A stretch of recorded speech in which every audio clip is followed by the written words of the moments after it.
Ya, assalamualaikum warahmatullahi wabarakatuh. Terima kasih teman-teman yang masih setia terus mengikuti channel Explay TV 7. Untuk hari ini kita akan melakukan sebuah riset atau penelitian menggunakan software SPSS. Nah, apa itu program SPSS? Nah, mungkin bagi teman-teman masih ada yang belum mengenal program SPSS ini.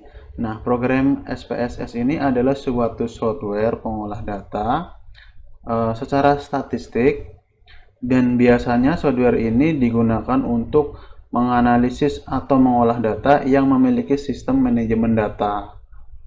Nah, software ini juga digunakan untuk penelitian pasar, kesehatan, perusahaan survei, dan masih banyak lagi. Nah, untuk perusahaan survei ini mungkin kita sering banget ya dengar, biasanya kalau pada saat pemilu kita sering dengar apa itu survei trading mana yang paling banyak. Nah, di sini software ini bisa sangat bermanfaat jika digunakan untuk itu. Nah, kita masuk aja.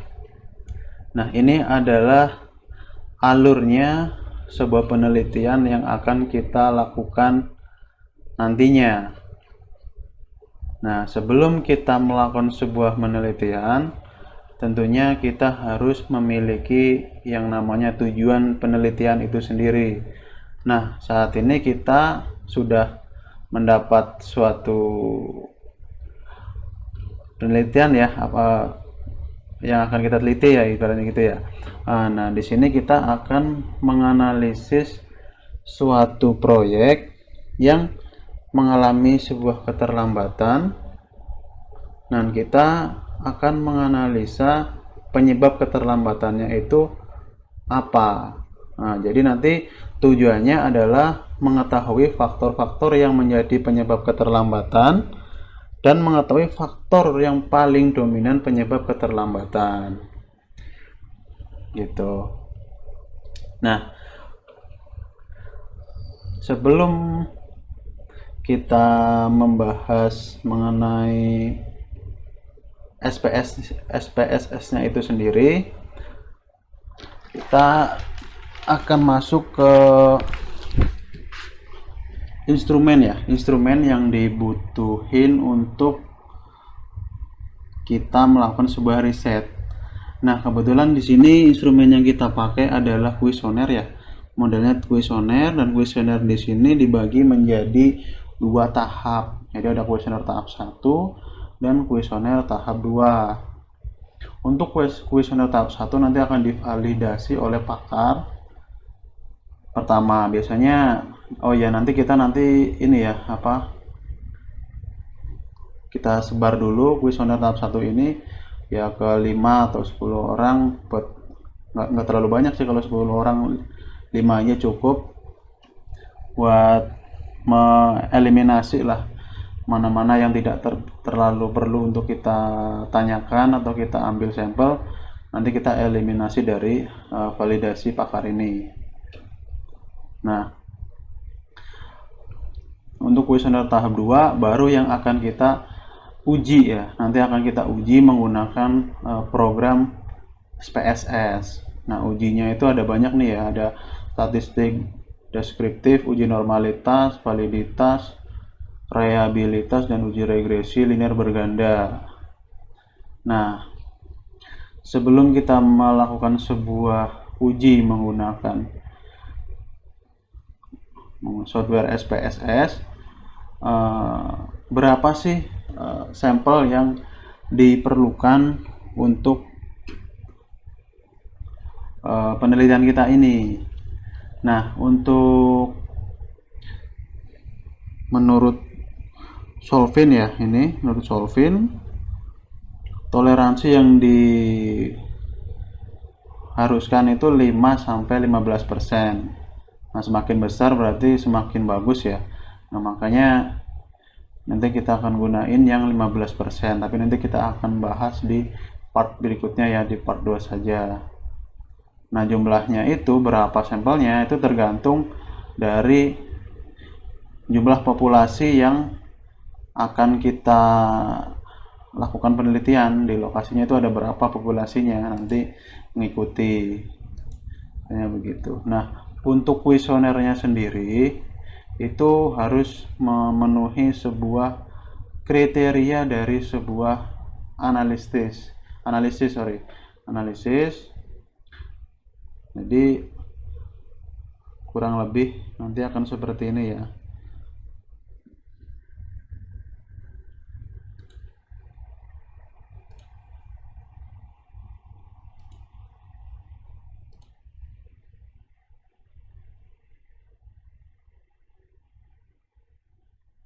Bentar, nanti saya taruh di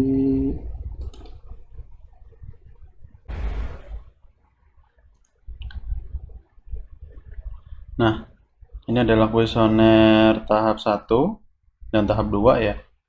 Kita buka saja kuesioner tahap 1. Nah, ini adalah template untuk kuesioner tahap 1. Nah, minimal untuk sebuah kuesioner dalam sebuah riset atau penelitian itu kurang lebih template-nya harus seperti ini ya. Jadi ada identitas pakar, ada keterangannya ya, cara pengisiannya seperti apa. Di sini ada setuju, dikatakan setuju apabila pernyataan tersebut berhubungan dengan keterlambatan proyek gitu ya, misalnya. Nah, nanti menyesuaikan dari penelitian teman-teman saja, termasuk variabelnya ya. Penelitian teman-teman itu apa, nanti menyesuaikan saja. Tapi minimal dari template kuesionernya itu ada seperti ini. Identitas pakarnya, dan nomor pakar, nama, usia, jenis kelamin, pendidikan, jabatan, pengalaman kerja, itu. Nah, nanti kuesioner tahap 1 ini akan tereliminasi, ada beberapa variabel yang tereliminasi ya. Gitu. Nah, setelah tereliminasi, nanti kita buat untuk kuesioner tahap 2-nya. Gitu. Nah, kuesioner tahap 2-nya seperti ini, kurang lebih bentuknya atau template-nya sama ya. Nah, sini ada nama juga, profil respondennya ada juga, nama, jenis kelamin, usia, sama ya kurang lebih ya. Nah, bedanya di sini petunjuk pengisiannya. Nah, kalau yang tadi itu benar dan salah ya, setuju dan tidak setuju. Nah, di sini lebih detail lagi, lebih banyak lagi, ada berpengaruh, tidak, agak berpengaruh, cukup berpengaruh, dan sangat berpengaruh. Nah, jadi lebih banyak ya, lebih detail lagi. Nah, ini adalah variabel yang hasil penelitian hasil eliminasi tahap 1 yang akan kita ajukan. Nah, ini adalah kurang lebih seperti inilah. Nah, untuk skala Likert-nya yang tadi 1-5 itu, nah ini adalah keterangannya ya. Nah, ini adalah penjabarannya, ada sangat berpengaruh, ada tidak berpengaruh, rendah, sedang, tinggi, atau sangat tinggi. Nah, presentasenya ada di sini ya. Terjadi keterlambatan sebesar kurang dari 5%, 5-7, 10-10, di atas 15%. Nah, nanti itu semua adalah yang akan mempengaruhi variabel Y. Nah, variabel Y ini akan dipengaruhi oleh variabel X yang di sini. Gitu.